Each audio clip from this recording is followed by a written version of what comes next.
Bonjour Julien Manteau. Pour tous les étudiants en prépa qui se posent la question je n'ai pas obtenu l'école que je souhaitais dans le top 3, mais plutôt une école dans le top 7, dans quel état d'esprit doivent-ils se projeter? En fait, on a beaucoup de chance en France. Parce que finalement, si on regarde le top 50 du ranking du Financial Times, le top 50 mondial, on a plus d'écoles françaises parmi les 50 meilleures business schools internationales que le cumul Allemagne, Italie, Espagne et Royaume-Uni réunis.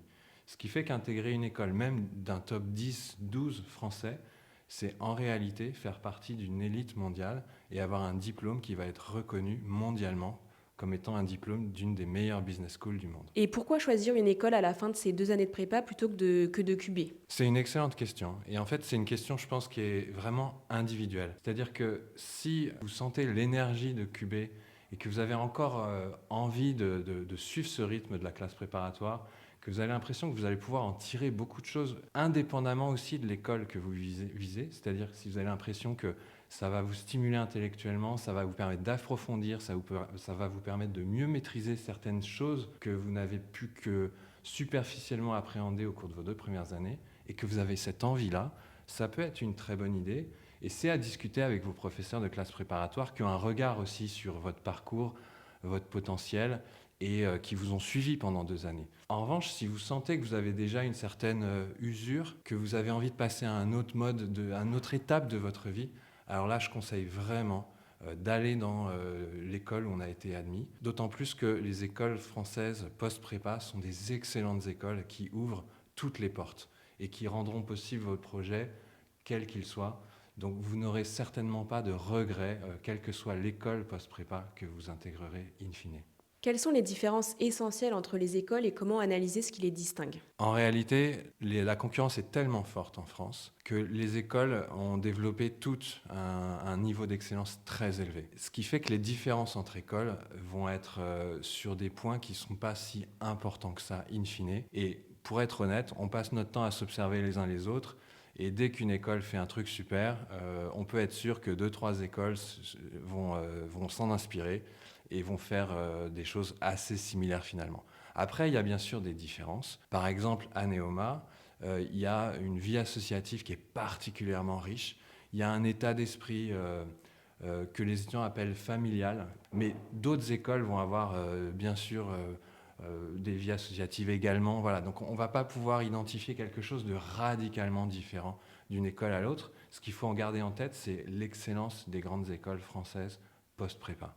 Et est-ce que la position de l'école dans le classement de la 6e à la 9e place a réellement un impact sur la carrière des étudiants? Le classement n'a pas tant d'impact parce que les classements, ça va, ça vient quand même. Déjà, il y en a beaucoup entre le classement de certains organes de presse, d'autres, le classement SIGEM, et les écoles n'ont pas toujours exactement le même classement. Ce qui va vraiment être décisif pour la carrière, de mon point de vue, c'est le réseau des diplômés. Et en fait, là, on voit qu'il y a des réseaux plus ou moins puissants. Donc évidemment, les écoles du top 3 ont des réseaux très puissants avec des diplômés dans le monde entier aux plus hautes fonctions. Et on voit qu'il y a aussi d'autres écoles qui ne sont pas forcément dans le top 3 qui ont également des réseaux très très puissants. Par exemple, Neoma, c'est 80 000 diplômés, dont 25% à l'international, structurés dans près d'une centaine de ce qu'on appelle des tribus. Et ça permet à des étudiants, à des diplômés, de s'adresser à des anciens pour des stages, pour rebondir professionnellement, pour se reconvertir, pour s'expatrier, et donc finalement pour être accompagné dans sa carrière tout au long de sa carrière. Donc quand on est dans un réseau de diplômés tel que celui de Neoma par exemple, on va avoir des atouts considérables pour accomplir ses objectifs professionnels, quels qu'ils soient, en France ou à l'international, dans les toutes premières années de sa carrière, ou plus tard, quand on aura 40 ans, 50 ans et davantage. Et entre Audencia et Neoma, comment faire le bon choix? Alors, la très bonne nouvelle, c'est qu'il n'y a pas de mauvais choix. Quel que soit le choix qui sera fait par l'étudiant, ce sera un très bon choix. Et moi, mon conseil, c'est de s'écouter soi. Quel lien on a créé avec les étudiants de l'école. Et ça, c'est un élément essentiel.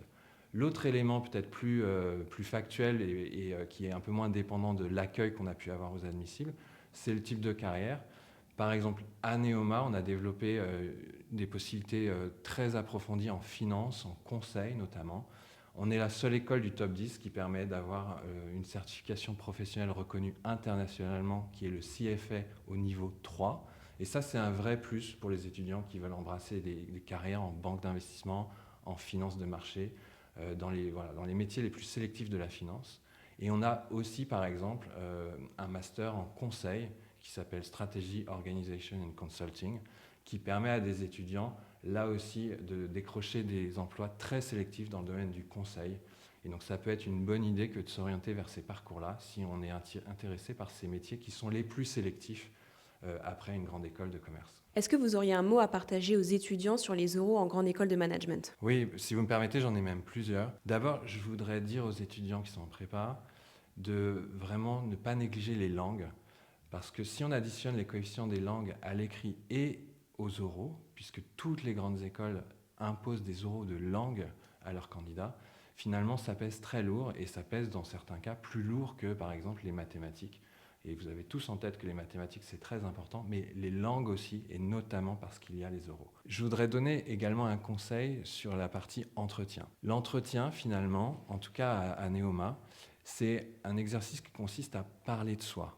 Et parler de soi, c'est quelque chose de très utile et surtout qui va revenir tout au long de votre vie professionnelle.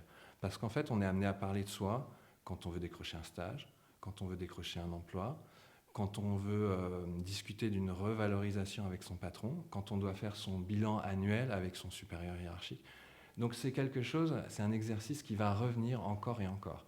Et c'est pour ça qu'à Neoma, on a choisi d'avoir un entretien très simple où l'étudiant doit parler de lui. Et parler de soi, c'est pas si simple, parce qu'il ne faut pas être trop timide sur ce qu'on a fait de positif, il ne faut pas être trop inutilement modeste, mais en même temps, il ne faut pas être arrogant. Donc il y a un bon curseur à trouver, il faut savoir se valoriser d'une manière qui est intéressante, sans fausse modestie, pour trouver ce qui, dans son expérience, dans son parcours, est intéressant à partager avec le jury.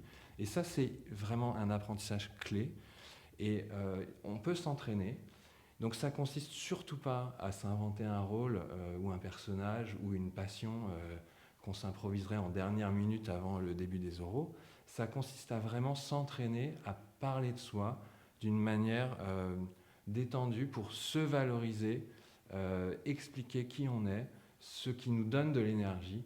Et c'est ça, nous, qu'on va chercher à Neoma. Et c'est cette attente-là qu'on va avoir, nous, jury, quand on va faire passer des entretiens à nos candidats.